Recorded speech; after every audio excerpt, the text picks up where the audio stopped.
Hi friend, welcome all of you. Today we see the lesson of class 10th. The name of the lesson is World Heritage 2.6 2.6 वर्ग 10वीचा world heritage हा lesson आज आपण पाहणार आहोत. I read out the lesson page number 75. So a World Heritage Site is a site determined by the United Nations Educational, Scientific and Cultural Organization. पहा, determine म्हणजे निर्धारित करणे, ठरविणे. मग हे जे वर्ल्ड हेरिटेज साईट आहे, हे वर्ल्ड हेरिटेज साईट डिटरमाइन करण्याचं, निर्धारित करण्याचं, निश्चित करण्याचं कार्य या ठिकाणी युनेस्कोचं असते. United nation educational, scientific and cultural organisation.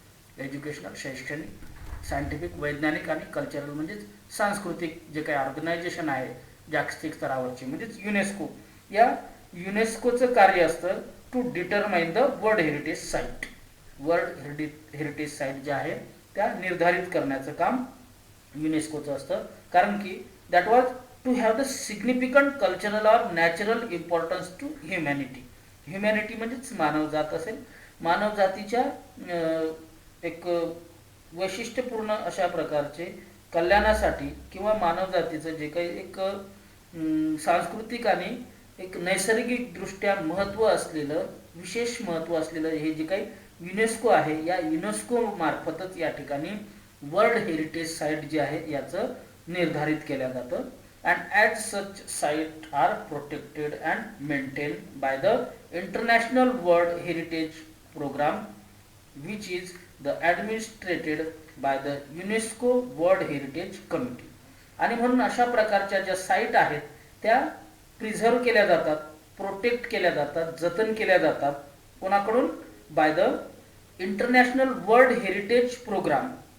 आंतरराष्ट्रीय जागतिक वारसा कार्यक्रमाअंतर्गत ज्या काही युनेस्कोची वर्ल्ड हेरिटेज कमिटी आहे, युनेस्कोची जागतिक वारसा समिती आहे, या वारसा समितीमार्फत त्याचं ॲडमिनिस्ट्रेशन होतं, त्याचं देखरेख होत असतं. Because world heritage sites are places that are significant culturally and naturally.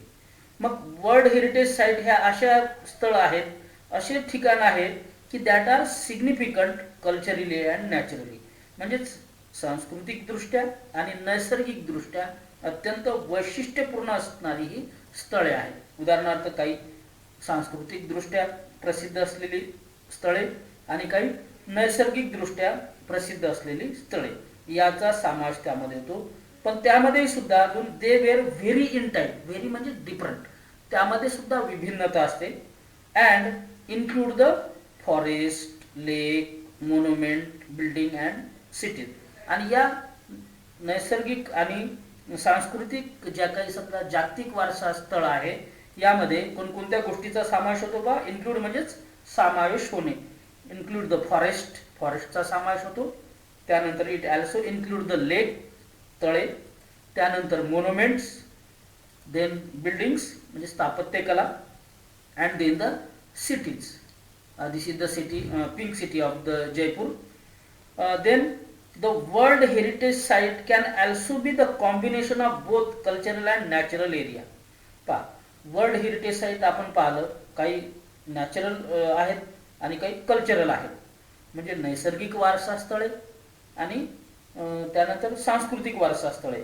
पण काही काही वर्ल्ड हेरिटेज साईट अशा आहेत की त्यामध्ये नैसर्गिक आणि सांस्कृतिक दोन्हीचं कॉम्बिनेशन त्यामध्ये येतं. म्हणजे पहा, world heritage site can also be combination of both cultural and natural area.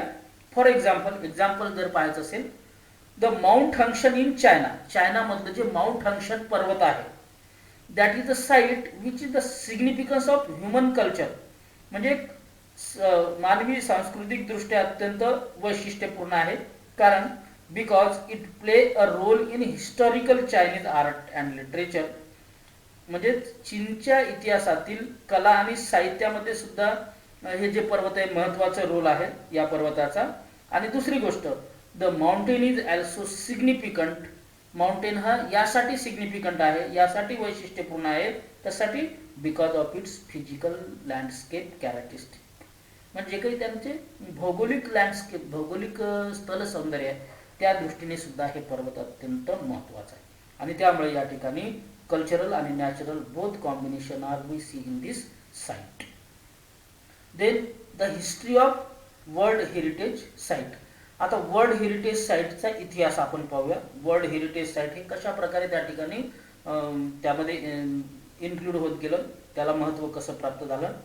Although the idea of protecting cultural and natural heritage sites around the world began in the early 20th century. 20व्या शतकामध्येच या ठिकाणी जागतिक वारसा स्थळे, मग ती नैसर्गिक असो किंवा त्या ठिकाणी सांस्कृतिक असो, याचं जतन करण्यात यावं अशा प्रकारची आयडिया ही 20व्या शतकामध्येच सुरुवात झाली होती.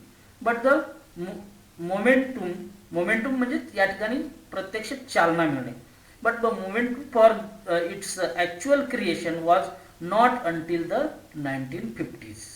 आणि 1950 पर्यंत याला प्रत्यक्षात त्या ठिकाणी हा उपक्रम राबवण्यासाठी चालना मिळाली नाही. There is not the actual creation म्हणजे इम्प्लिमेंटेशन जे आहे टिल 1950 पर्यंत झालं नाही. बट इन 1954 मग 1954 मध्ये काय झालं, the Egypt started plan to build the Aswan high dam. Egypt जे आहे, इजिप्तने काय केलं, आपलं जे काही नाईल नदी आहे त्या ठिकाणी एक अस्वान हाय डॅम त्या ठिकाणी बांधण्याचं प्लॅनिंग सुरू केलं. What is the purpose, to collect and control the water from the Nile river. Nile river जी आहे ती सर्वात मोठी इजिप्तमधील नदी, ते जे काही पाणी नियंत्रित करणे आणि पाणी अडवणे या उद्देशाने त्या ठिकाणी तो एक प्रोजेक्ट सुरू केला. The initial plan for the dam's construction that would have flooded the valley containing the Abu Simbel's temple and the scores of ancient Egyptian artifacts. मग याचा जो काही इनिशियल प्लॅन होता, याचा जे मूळचा जो प्लॅन होता की डॅम बांधण्याचा, तर त्यामध्ये काय होत होतं, while construction when we dam constructed that would have the flooded the valley म्हणजेच काही मोठमोठ्या व्हॅलीमध्ये त्याचं पाणी जाणार होतं. आणि त्या व्हॅलीमध्ये काय होतं, that valley is containing the Abu symbols temple. त्या ठिकाणी जे काही मोठमोठे टेम्पल्स जे आहे, जे काही पुरातन काळामधून मधील जे काही महत्त्वाचे टेम्पल आहे ते टेम्पल, अँड द स्कोअर्स ऑफ म्हणजे प्लेंटी ऑफ म्हणजे मोठ्या प्रमाणात जे काही ॲन्शियंट इजिप्शियन आर्टिफॅक्ट म्हणजे इजिप्तची जी काही प्राचीन कला आहे ती कलासुद्धा त्या ठिकाणी बुडणार होती, नष्ट होणार होती. आणि म्हणून टू प्रोटेक्ट द टेम्पल, आणि ते जे आहे ते टेम्पल असेल, त्यांची प्राचीन कला असेल, ते प्रोटेक्ट करण्यासाठी काय केलं, that UNESCO launch and international campaign in 1959. 1959 मध्ये आंतरराष्ट्रीय मोहीम त्या ठिकाणी राबवली, सुरू केली. And that called for the dismantling and movement of the temple to the higher ground. Dismantling disassembling pulling down म्हणजे त्या ठिकाणी पाण्यात बुडणारे जे काही समजा त्यांच्या कला आहेत, मंदिरे आहेत, ते त्या ठिकाणी वर दूरच्या भागात नेऊन त्या ठिकाणी योग्य ठिकाणी सेटल करणे. The project cost and estimated $18 million. अमेरिकेतील 80 मिलियन डॉलर एवढा त्या प्रोजेक्टचा खर्च होता. The $40 million of which came from the 50 different countries. त्यापैकी 50% म्हणजे $40 मिलियन हा इतर डिफरंट कंट्रीकडून त्या ठिकाणी तो जमा झाला आणि त्यामुळे तो प्रोजेक्ट सक्सेस झाला. And because of the project success, या प्रोजेक्टच्या यशामुळे, then UNESCO and the international council on the monuments and the site that initiated the draft convention to the create and international organization responsible for the protecting cultural heritage. आणि म्हणून त्या ठिकाणी UNESCO असेल, युनेस्कोने आणि त्यानंतर आंतरराष्ट्रीय जी काही परिषद आहे, जे काही वारसा स्थळे असेल किंवा स्मारके आहेत या ठिकाणी, तर त्याचं त्या ठिकाणी एक that was initiate a draft convention to create the international organization. आंतरराष्ट्रीय स्तरावर त्या ठिकाणी एक त्या परिषदेमध्ये एक मसुदा तयार करण्यात आला. कशासाठी, to responsible for protecting the cultural heritage. म्हणजे हा जो काही समजा सांस्कृतिक वारसा या ठिकाणी प्रोटेक्ट करण्यात यावा त्याची जबाबदारी त्या ठिकाणी जे काही आंतरराष्ट्रीय स्तरावरची जी काही समजा समिती आहे त्यामध्ये त्या ठिकाणी तो मसुदा त्या ठिकाणी मांडण्यात आला. Then shortly thereafter in 1965 1965 मध्ये a White House conference in the United स्टेटमध्ये एक व्हाईट हाऊस कॉन्फरन्स म्हणजे एक परिषद बोलवण्यात आली आणि ती परिषद कशासाठी होती. It was called for the world heritage trust, म्हणजे एक वर्ल्ड हेरिटेज जागतिक स्तरावरची विश्वस्त समिती स्थापन करण्यासाठी एक कॉन्फरन्स बोलवण्यात आली. आणि ही कॉन्फरन्सचा उद्देश काय होता, to protect the historic cultural site and also to protect the world significant natural and scenic site. मग याचा जो महत्त्वाचा उद्देश होता हेरिटेज ट्रस्ट जो आहे वर्ल्ड हेरिटेज ट्रस्ट स्थापन करण्याचा, त्यामध्ये जे काही हिस्टोरिकल कल्चरल साईट्स आहेत म्हणजे ऐतिहासिक सांस्कृतिक जे काही स्थळे आहेत त्याचं प्रोटेक्ट करणे आणि त्याचबरोबर it also protect the significant natural and scenic site, नैसर्गिक आणि जे काही सौंदर्य स्थळे असलेल्या साईट आहेत त्याचं सुद्धा जतन करणे, यासाठी त्या ठिकाणी ती समिती स्थापन करण्यात आली. Then finally in 1968 the International Union of the Conservation of the Nature develop the similar goal and presented them at the United Nations conference on the human environment in Stockholm Sweden. स्वीडनमध्ये जे काही समजा स्वीडनमधील स्टॉकहोममध्ये जी काही परिषद झाली human एन्व्हायरमेंटची United नेशनची, तर त्या परिषदेमध्ये सुद्धा त्यांनी अशाच प्रकारचं गोल, सेम गोल म्हणजे to protect the natural and cultural site, अशाच प्रकारचं याचं जतन करण्यात यावं याच प्रकारचा मुद्दा त्या ठिकाणी मांडण्यात आला. And then it was the following the presentation in these goals. आणि मग अशाच प्रकारचं जे ध्येय आहे हे गोल जे आहे ते मांडण्यासाठी that the conservation that concerning the protection of the world cultural and natural heritage.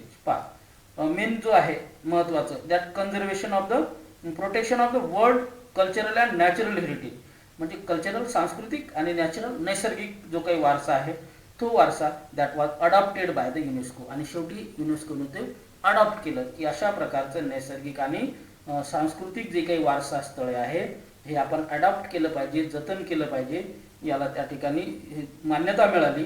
And that by the UNESCO in general conference on November 16, 1972, म्हणजे 16 नोव्हेंबर 1972 मध्ये त्या ठिकाणी जी काही युनेस्कोची जनरल कॉन्फरन्स आहे, सामान्य परिषद आहे, त्या सामान्य परिषदेमध्ये त्या ठिकाणी जागतिक वारसा स्थळ जे आहे त्यामध्ये नैसर्गिक असेल किंवा सांस्कृतिक असेल या दोन्ही वारसा स्थळ जे आहे त्याचं या ठिकाणी जतन करण्यात यावं अशा प्रकारे त्या ठिकाणी मान्यता मिळाली.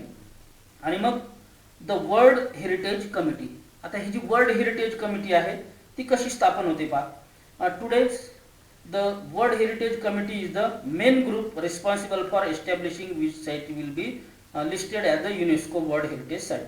पहा कोणती साईट ही युनेस्कोची वर्ल्ड हेरिटेज साईटमध्ये याचा समावेश झाला पाहिजे हे ठरवण्याचं काम त्या ठिकाणी हे वर्ल्ड हेरिटेज कमिटी त्या ठिकाणी करत असते.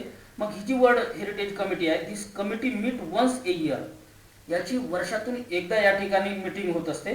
And this is consisting of the representative from the 21 state party, आणि यामध्ये 21 राज्य पार्टी जी आहे राज्य पक्षाचे प्रतिनिधी यामध्ये असतात या कमिटीमध्ये, वर्ल्ड हेरिटेज कमिटीमध्ये. And this committee is elected by the for the 6 year term, म्हणजे यात 6 वर्षासाठी यांची निवड झालेली असते. And it was elected by the world heritage centre general assembly, म्हणजे वर्ल्ड हेरिटेज केंद्राची जी काही जनरल कायदेमंडळ आहे त्या कायदेमंडळामधून या ठिकाणी त्यांच्या मार्फत या ठिकाणी या वर्ल्ड हेरिटेज कमिटीची निवड करण्यात आलेली असते. आणि यांचं जे कार्य आहे they are responsible for identifying and nominating the new site with in their territory. मग आपापल्या प्रदेशात कुठले साईट ही वर्ल्ड हेरिटेज साईटमध्ये इन्व्हॉल्व करण्यासारखी आहे, त्याची वैशिष्ट्ये काय आहे हे फाइंड आउट करणे हे त्या ठिकाणी त्या कमिटीचं काम असतं. आणि त्या ठिकाणी जी साईट असेल, जे स्थळ असेल वर्ल्ड हेरिटेज साईटसाठी जर ते क्रायटेरिया पूर्ण करत असेल तर त्यानंतर त्याचं वर्ल्ड हेरिटेज साईटच्या लिस्टमध्ये समावेश करणे अशा प्रकारचं कार्य या ठिकाणी या द वर्ल्ड हेरिटेज कमिटीचं असतं. So we see the first part of the lesson. Thank you.